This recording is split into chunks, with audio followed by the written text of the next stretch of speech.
Hi, it's Miss Becky with Miss Becky's Musical Stories, and today we're going to read Dinosaurs Big and Small by Kathleen Widener Zofield, illustrated by Lucia Washburn. So, some of the dinosaur words are very tricky and very long, so I'm going to try my best to pronounce them, but I might not always get it perfectly. But I'm going to try my best. Everyone knows some dinosaurs were big. How big? One of the biggest of all dinosaurs was the huge beast called Diplodocus.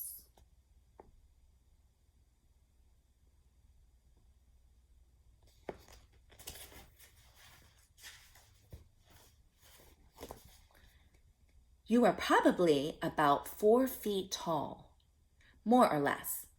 From the tip of its snout to the end of its tall tail, a Diplodocus was 89 feet long. That's longer than 22 kids laid out head to foot. So here are all of the kids laid out. 22. It takes 22 kids to be as long as the dinosaur. A kid weighs about 75 pounds. Diplodocus weighed about 24,000 pounds, as much as 320 kids together. That's a lot. Very, very heavy. Much heavier than us. The blue whales that swim in the oceans today are the largest animals ever. But the largest animals that have ever lived on land were a group of dinosaurs called the Sauropods. Diplodocus is one type of sauropod. All sauropods were plant eaters.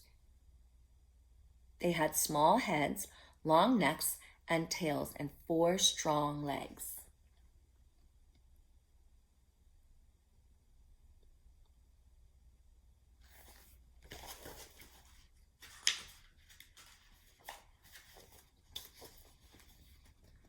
How do we know how big a sauropod was? If we have enough bones from a dinosaur skeleton, it's not hard to measure how long the animal was. But figuring out how much a dinosaur weighed is not so easy. You can weigh yourself on a scale. No one can put a sauropod on a scale. And even if we could, we have only the fossil bones to go on. We cannot know exactly how heavy a dinosaur was. Scientists can only study the skeleton and make a good guess about how much fat and muscle the living animal might have had.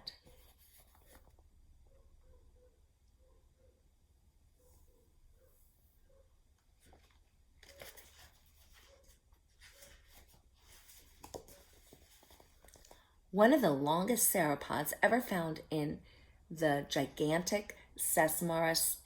It was more than 130 feet long. A school bus is about 30 feet long.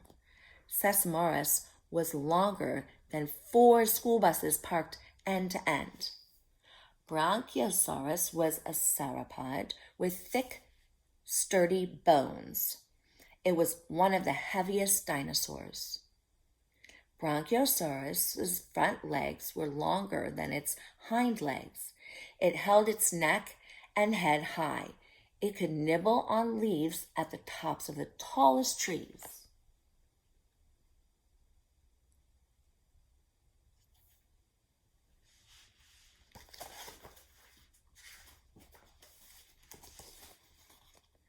Brachiosaurus may have weighed as much as 160,000 pounds.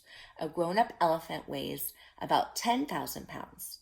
One Brachiosaurus would weigh as much as 16 elephants. Scientists say Brachiosaurus weighed 16 elephant units. So all of those elephants together are as heavy as the one Brachiosaurus.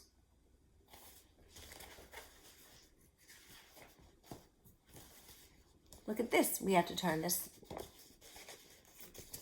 the tall way, vertically.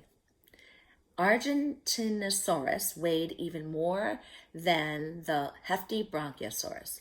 It may have weighed as much as 200,000 pounds or 20 elephant units. A few bones have been found from other sauropods that were even bigger. And this here says one vertebrae or backbone from a sauropod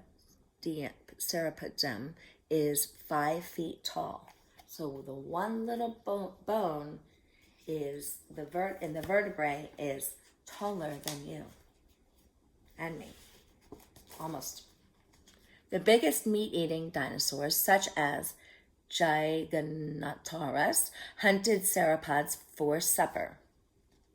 Giganotosaurus weighed less than 2 elephants' units, small compared to the huge plant eaters, but Giganotosaurus had a mouth full of sharp teeth, the size of bananas, and the big meat eaters may have hunted in groups.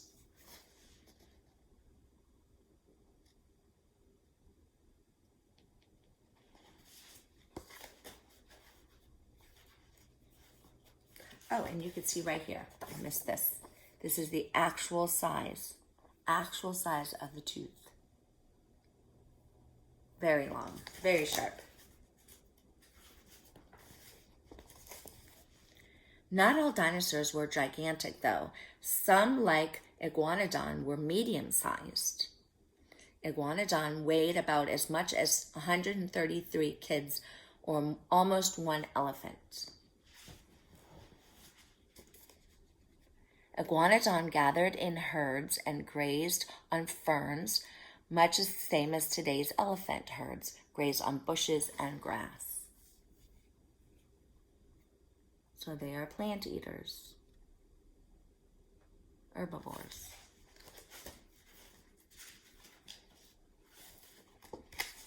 Some dinosaurs were even smaller than Iguanodon. How much smaller? The sharp-clawed meat-eater, Deinonychus, was much smaller. It was only about the size of a grown man. Some dinosaurs weren't any bigger than you. Saurophysis was another meat-eater. It was about as heavy as one kid. You wouldn't have wanted to tangle with Saurophysis, though. They were so fierce, they sometimes ate their own babies.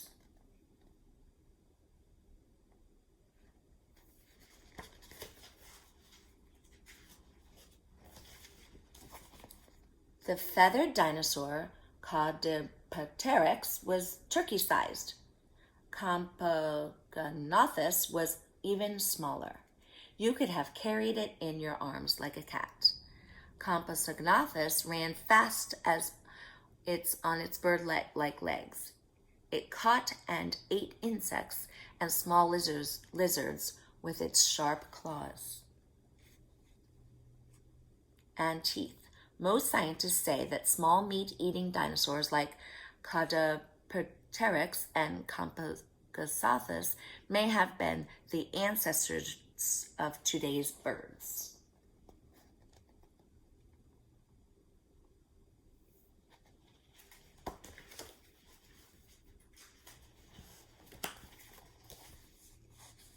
Big or small, all dinosaurs had certain things in common.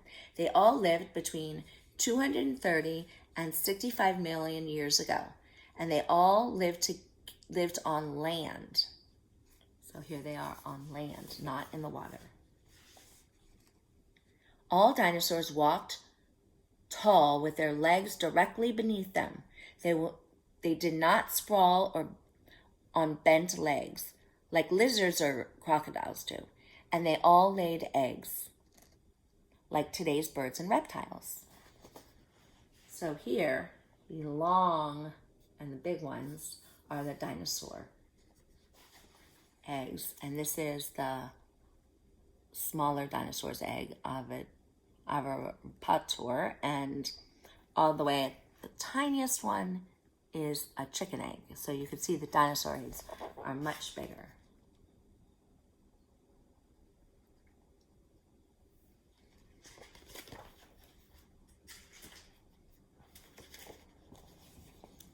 One of the tiniest dinosaur skeletons ever found belonged to Mosasaurus. This Mosasaurus died as a baby and was fossilized. It was so small you could have cradled it in your hands like a little bird.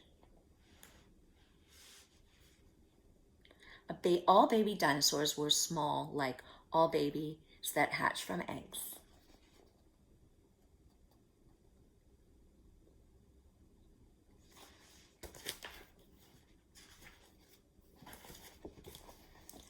Some types of dinosaurs hatched from their eggs and grew up to be big. Other types grew up but stayed small. From huge lumbering Diplodocus to quick little Compsognathus, dinosaurs came in many different shapes and sizes.